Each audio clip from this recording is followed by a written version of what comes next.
Quizás no lo creas, pero hoy, la Organización de las Naciones Unidas ha confirmado oficialmente que 85 pascalices están estudiando y aplicando el modelo de México. Sin embargo, la pregunta más grande es por qué tantos mexicanos siguen sin creer que su país tenga tanto valor. Esta no es solo una buena noticia, es un espejo que refleja una verdad profunda sobre nuestra nación. Y cuando termines de leer esta historia, es posible que veas a México, y a ti mismo, de una manera completamente nueva. Este no es un artículo de propaganda, sino una historia real que los mexicanos deberían conocer antes que nadie. Porque lo que el mundo está aprendiendo de México, bien podría ser la razón que nos ayude a sobrevivir y mantenernos firmes en esta era turbulenta. Las últimas gotas de lluvia de la temporada repiqueteaban en la ventana de su pequeño departamento, rentado en el corazón de la Ciudad de México. Mateo Ríos, un periodista digital internacional de poco más de 30 años, navegaba por la pantalla de su computadora con una concentración intensa. Acababa de recibir un archivo de una fuente anónima. El titular del documento lo dejó paralizado por un instante. La ONU confirma que 85 pascalices adoptan el modelo mexicano. Mateo no era alguien que se emocionara fácilmente. A lo largo de su carrera, había visto incontables noticias sensacionalistas. Pero esta vez, no era un rumor de redes sociales. Era un informe auténtico, con el logotipo de la ONU y una lista detallada de los países que habían aplicado este modelo, desde África y América Latina hasta Asia e incluso algunas naciones europeas. Releyó lentamente la frase clave una vez más. El modelo mexicano enfatiza la resiliencia comunitaria, la economía autosuficiente y la salud pública universal.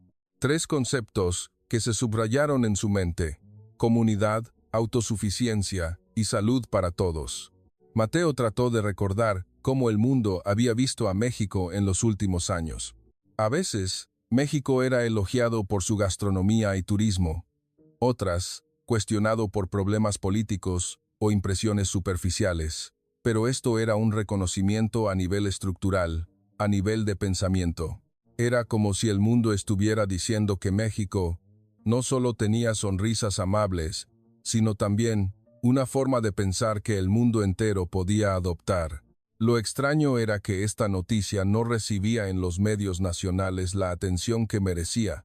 Algunos de los principales noticieros la mencionaron de pasada antes de ir a comerciales. Las redes sociales, en su mayoría, seguían más preocupadas por los dramas de los famosos que por el llamado modelo mexicano del que hablaba la ONU. Así que Mateo decidió hacer lo que mejor sabía: investigar a fondo y contar la historia con claridad. Llamó al profesor Morales, un académico especializado en desarrollo que siempre había defendido el papel de la sociedad civil. La voz al otro lado de la línea guardó silencio por un momento y luego respondió: si eso es cierto, Mateo, no es solo una buena noticia. Es un espejo que refleja cómo los mexicanos nos subestimamos. Esa noche, Mateo caminó por un callejón de una colonia antigua. La luz amarillenta de los faroles se reflejaba en el pavimento húmedo. Vio a un hombre repartiendo silenciosamente tortas calientes a personas sin hogar, sin transmisiones en vivo, sin grabar videos, sin discursos grandilocuentes. Simplemente lo hacían porque creían que nadie con hambre debía quedarse atrás. Mateo se quedó quieto, pensando: ¿acaso el modelo mexicano del que hablaba el mundo no eran las declaraciones del gobierno, sino las acciones que la gente común siempre había realizado sin saber cuán grandiosas eran?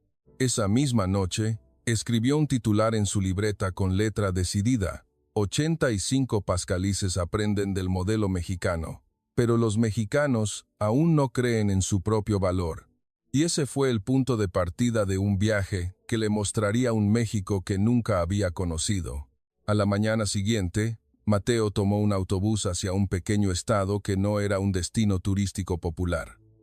Se bajó en la última parada y tomó un mototaxi hacia un pueblo que el profesor Morales le había sugerido. Si quieres ver el verdadero modelo mexicano, ve a las comunidades, no a las salas de juntas. El pueblo tenía un kiosco antiguo en medio de una plaza verde. Personas de todas las edades llevaban verduras, frutas y maíz para organizarlos en diferentes áreas.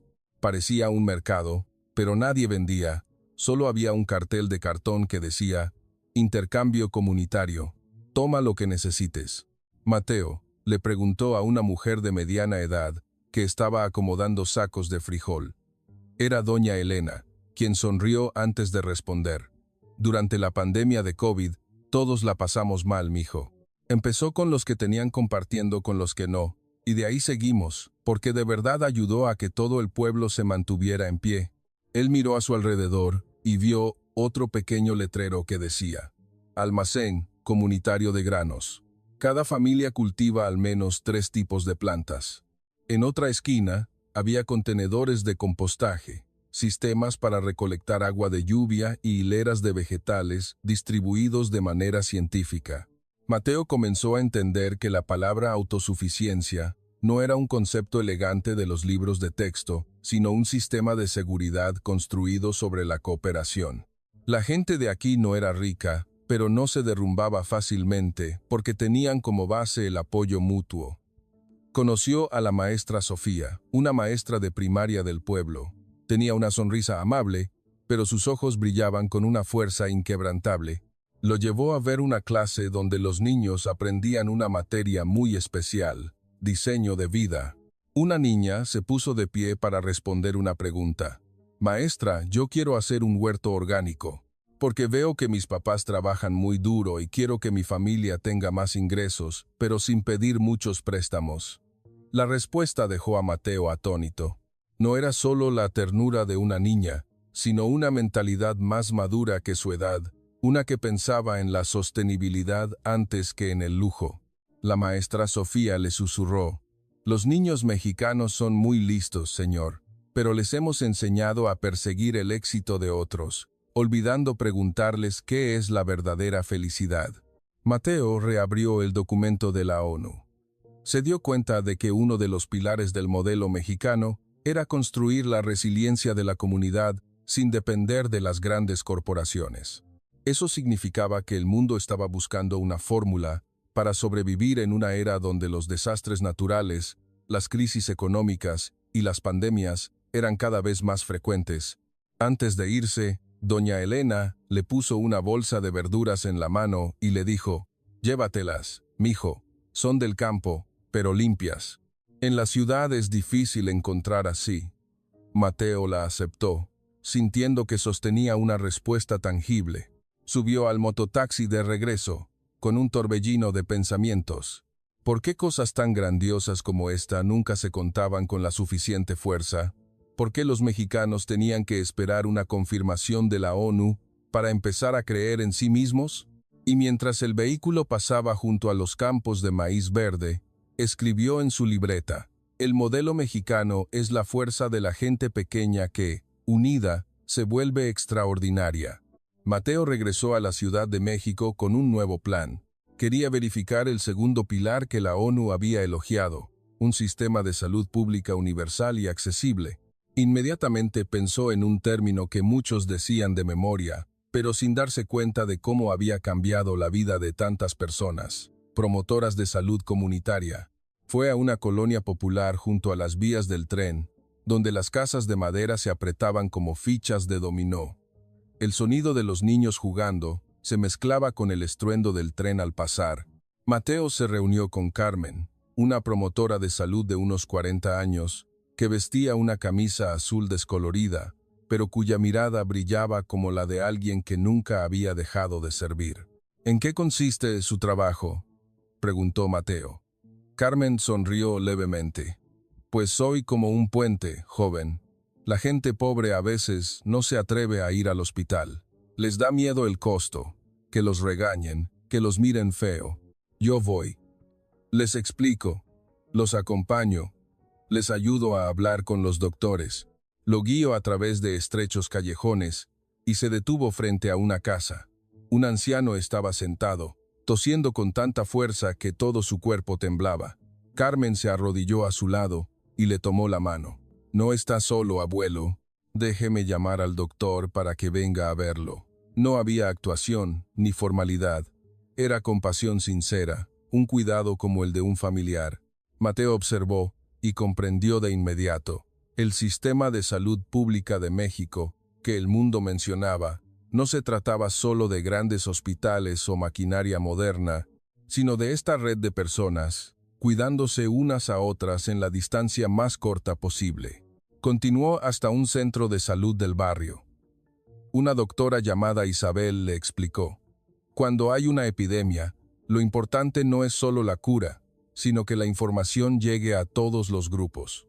Las promotoras de salud ayudan a que el mensaje llegue a cada hogar, a detectar pacientes antes de que estalle una crisis. Mateo anotó cada palabra. Abrió el informe de la ONU y encontró una frase que lo conmovió. La fortaleza de la salud pública mexicana reside en la confianza y la cercanía. Al recordar las crisis en muchos países, una parte de la población había sido dejada atrás por no tener acceso a la información o al dinero para el tratamiento. Pero el modelo de México intentaba que todos tuvieran derecho a ser atendidos. Aunque no fuera perfecto, era un esfuerzo tangible. De regreso, Mateo vio a una niña correr hacia Carmen con una sonrisa radiante. «Carmen, ya me curé». Carmen le acarició la cabeza. «Qué bueno, mi niña. La próxima vez, acuérdate de tomar mucha agua». Esa imagen cosió sus pensamientos. El mundo no admiraba a México por ser rico, sino por su esfuerzo para no dejar a nadie atrás. Esa noche, Mateo escribió una nueva línea en su libreta.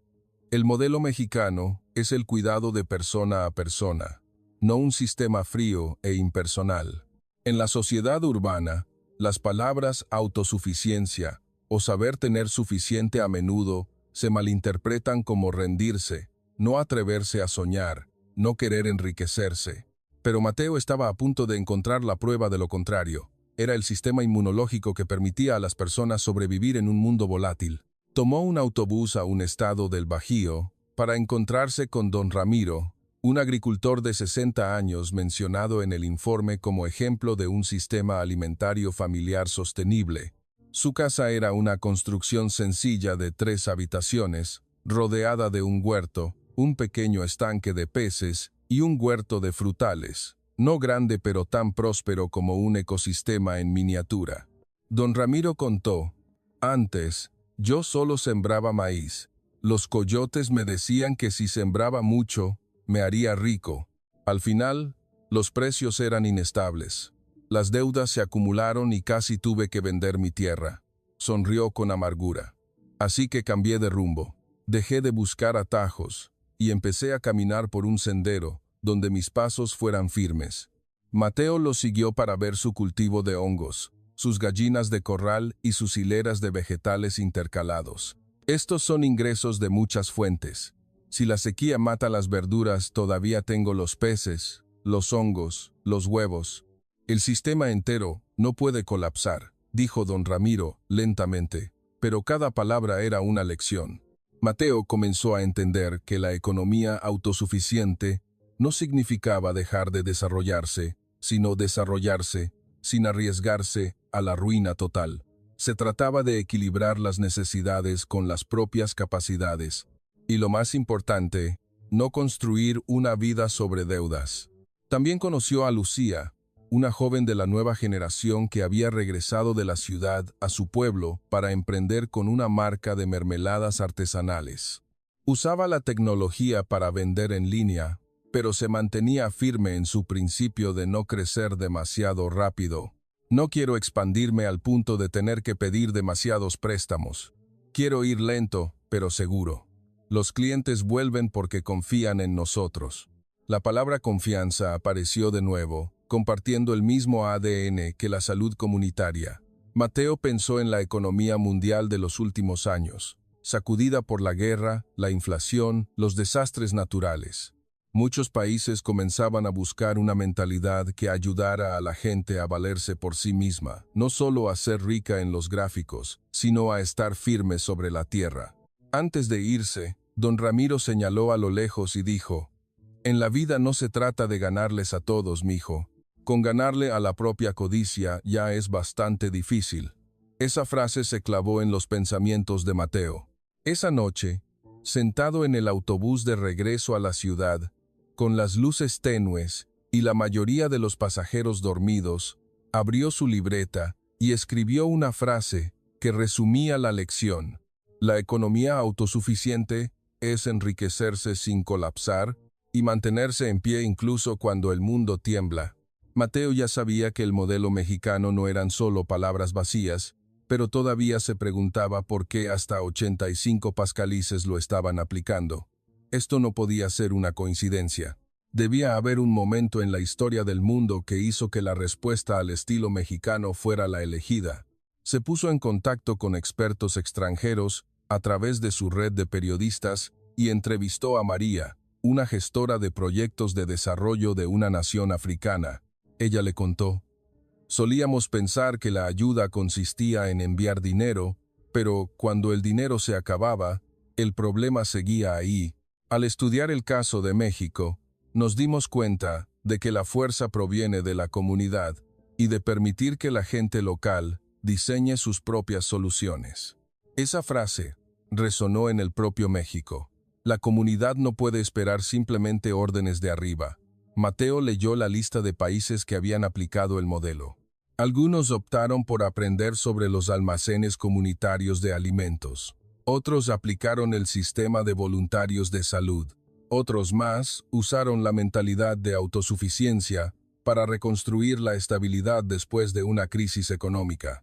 No era una copia exacta, sino una selección de valores fundamentales para adaptarlos a su propio contexto. Mateo comenzó a ver un panorama más amplio. El mundo no se fijaba en México porque nos autoproclamáramos grandes, sino porque el mundo se enfrentaba a una pregunta enorme: ¿cómo sobreviviremos cuando el viejo sistema se está desmoronando? Un día, asistió a un pequeño seminario en la CDMX.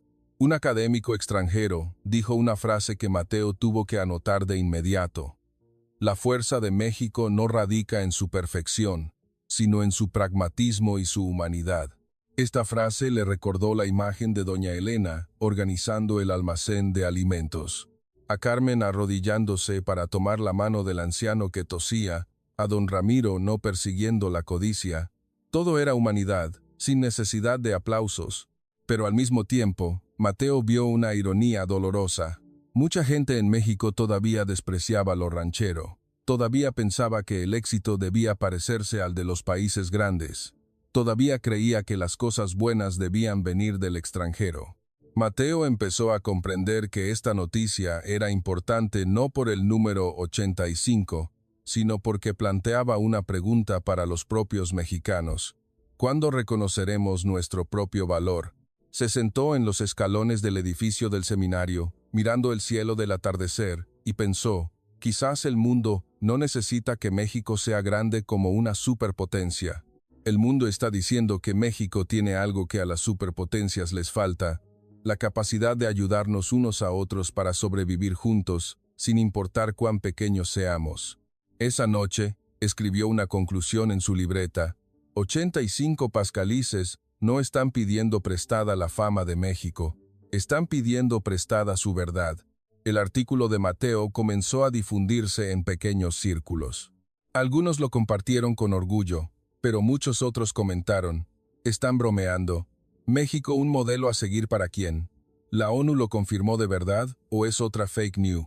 Esas preguntas no eran solo escepticismo, eran la cicatriz de una sociedad que había sido tan decepcionada que no se atrevía a creer que tuviera algo bueno. Por eso, Mateo decidió buscar las voces de los mexicanos comunes. Fue a una pequeña cafetería al pie de un edificio de oficinas y le preguntó a un grupo de jóvenes sobre la historia. Un chico respondió rápidamente: no sé, amigo, pero veo que nuestro país tiene un montón de problemas. ¿Cómo vamos a decirle a otros qué hacer? Mateo no discutió. Siguió preguntando: ¿pero alguna vez has visto algo bueno en México que crees que el mundo debería aprender? El joven se quedó en silencio un momento y luego respondió en voz baja: mi mamá es enfermera. Durante el COVID estaba agotada, pero nunca abandonó a un paciente. Creo que eso es algo que vale la pena aprender. Mateo, Sintió como si acabara de encontrar una pequeña puerta hacia la verdad. Los mexicanos no carecían de valor. Simplemente estábamos tan acostumbrados a mirar los problemas que olvidábamos las cosas buenas. Fue a un mercado popular. Una vendedora de verduras dijo con orgullo: «Nuestra gente tiene mucho corazón, mijo. Si alguien cae en desgracia, todos le echan la mano». Pero cuando le preguntó por qué esas historias no se contaban mucho en los medios, suspiró: «Los periódicos solo publican escándalos, así que la gente olvida que lo bueno sigue ahí». Mateo se dio cuenta de que la incapacidad para aceptar un cumplido era el resultado de una sociedad a la que se le había hecho creer que el éxito debía ser grandioso y visible. Pero el modelo mexicano demostraba que hay cosas buenas que no necesitan un gran escenario para ser grandiosas en la vida real. Volvió a abrir el documento de la ONU y leyó la conclusión final del informe. Muchos países, después de aplicar el modelo mexicano, han reducido la fragilidad a nivel comunitario, especialmente en alimentación y salud, porque los sistemas de apoyo mutuo funcionan más rápido que las estructuras burocráticas. Era una victoria silenciosa, pero que cambiaba la vida de muchas personas. Mateo se sentó solo en una fría noche de la Ciudad de México. Se preguntó si este artículo sería suficiente para ayudar a los mexicanos a reconocer su propio valor. La respuesta llegó en un mensaje a su bandeja de entrada. «Hola, soy hija de una promotora de salud. Antes me avergonzaba que mi mamá siempre estuviera corriendo de casa en casa, pero después de leer tu artículo, solo quiero ir y abrazarla muy fuerte. Mi mamá es más grande de lo que jamás pensé». Mateo miró el mensaje con los ojos llorosos. Lo entendió al instante. El modelo mexicano no era para que el mundo elogiara a México, sino para que los mexicanos se devolvieran el orgullo a sí mismos.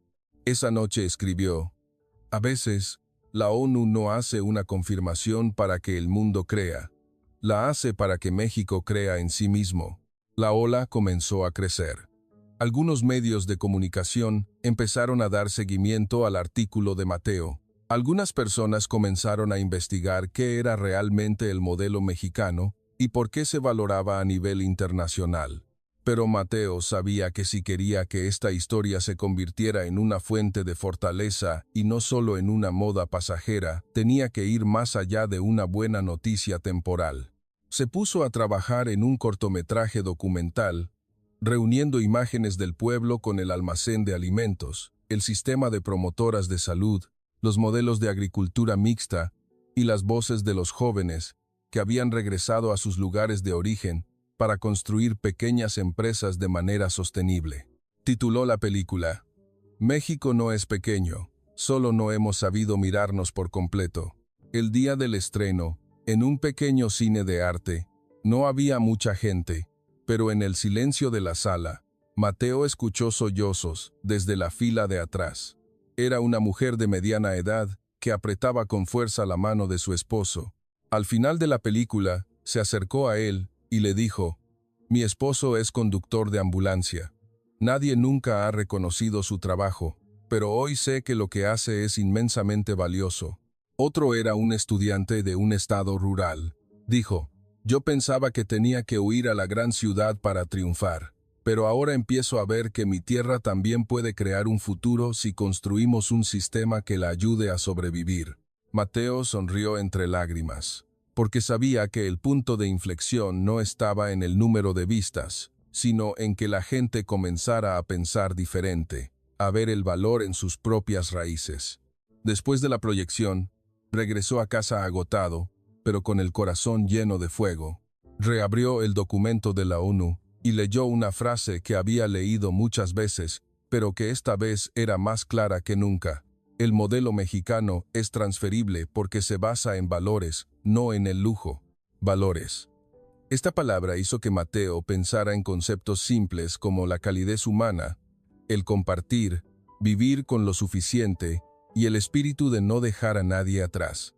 No eran cosas nuevas, pero las habíamos considerado pequeñas, cuando en realidad eran el capital social que muchos países no tienen. Esa noche, Mateo salió a la calle. Vio a un repartidor detener su moto, para ayudar a una anciana a cruzar, a una vendedora de tamales darle uno a un niño pobre sin cobrarle, a un grupo de jóvenes recogiendo basura juntos después de un festival. Estas imágenes nunca llegaban a las portadas de los periódicos, pero eran la vida real de México que el mundo comenzaba a ver, y comprendió que ya no necesitaríamos demostrar nuestra bondad con palabras, porque la bondad de México ya se estaba demostrando con acción. Escribió la última línea de esta parte. México no necesita ser famoso como otros, solo necesita mantenerse en pie con dignidad. El mundo, por sí solo, volteará a ver. Después de que la historia se difundiera, Mateo recibió una invitación para hablar en un evento con académicos internacionales y trabajadores del desarrollo. No subió al escenario como un experto de talla mundial, sino como un mexicano común que había ido, visto y regresado para contarlo. Antes de subir al escenario, estaba tras bambalinas, con las manos heladas. Se preguntó qué le diría al mundo, pero luego pensó en doña Elena, en Carmen, en don Ramiro, en la doctora Isabel, en la maestra Sofía y en tantos otros mexicanos que hacían cosas buenas sin que nadie lo supiera. Se dio cuenta de que no estaba allí para hablar en nombre de México. Estaba allí para ayudar al mundo a ver a México tal como es. En el escenario, Mateo comenzó con una frase simple.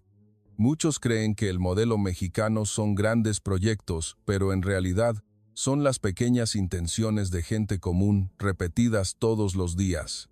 Habló del almacén comunitario de alimentos que nació del hambre de un vecino. Habló de las promotoras de salud que no solo eran mensajeras de salud, sino también un soporte vital. Habló de la economía autosuficiente, que no consistía en dejar de soñar, sino en no caer por completo cuando el mundo temblara. Y habló de lo más importante, la humanidad que México aún conservaba en una era en la que el mundo competía hasta olvidar su propio corazón. Cuando terminó su discurso, toda la sala se puso de pie para aplaudir. Pero Mateo no sintió que hubiera ganado nada. Sintió que estaba cumpliendo con la tarea de pasar la antorcha que los mexicanos siempre han tenido, solo que había sido casi extinguida por el viento de la autocrítica. En la sección de preguntas, un extranjero preguntó, ¿qué cree que México debería hacer ahora? Mateo respondió lentamente, pero con firmeza. México debe dejar de preguntarse si ya somos lo suficientemente buenos, y empezar a preguntarse cuánto tiempo podremos conservar estas cosas buenas. Porque que el mundo aprenda de nosotros no significa que México estará a salvo. Si los propios mexicanos dejamos de hacer estas cosas, entonces el modelo mexicano se convertirá en una leyenda, no en una salida. Al terminar el evento, salió. La brisa fresca soplaba entre los árboles, el ruido de la ciudad seguía siendo el mismo. Pero sintió que la Ciudad de México era diferente ese día, no por sus edificios más altos, sino porque había visto el corazón de su gente con más claridad. Mateo abrió su teléfono y vio un mensaje de su madre desde su pueblo. «Mijo, ¿cuándo vienes? Te preparo tu comida favorita». Un mensaje normal, pero era un amor sin ostentación, y era exactamente lo que había visto en el modelo mexicano. Un cuidado que no necesita escenario. Sonrió y respondió, «Pronto, mamá. Quiero volver para ayudarte a sembrar en el huerto». En ese momento, Mateo comprendió que la frase «el mundo debe voltear a ver a México» no era una expresión de arrogancia. Era la confirmación de que lo que México había estado haciendo en silencio durante tanto tiempo tenía el valor suficiente para ser una luz para otros. Y finalmente, escribió la frase final de esta historia en su libreta con una letra tan decidida como la del principio. El modelo mexicano no es algo que México deba venderle al mundo, es algo que México debe conservar para los propios mexicanos. Si crees que el modelo mexicano es algo de lo que debemos estar orgullosos, comenta la palabra clave, México extraordinario, y comparte esta historia para que un mexicano más vea el valor de su país.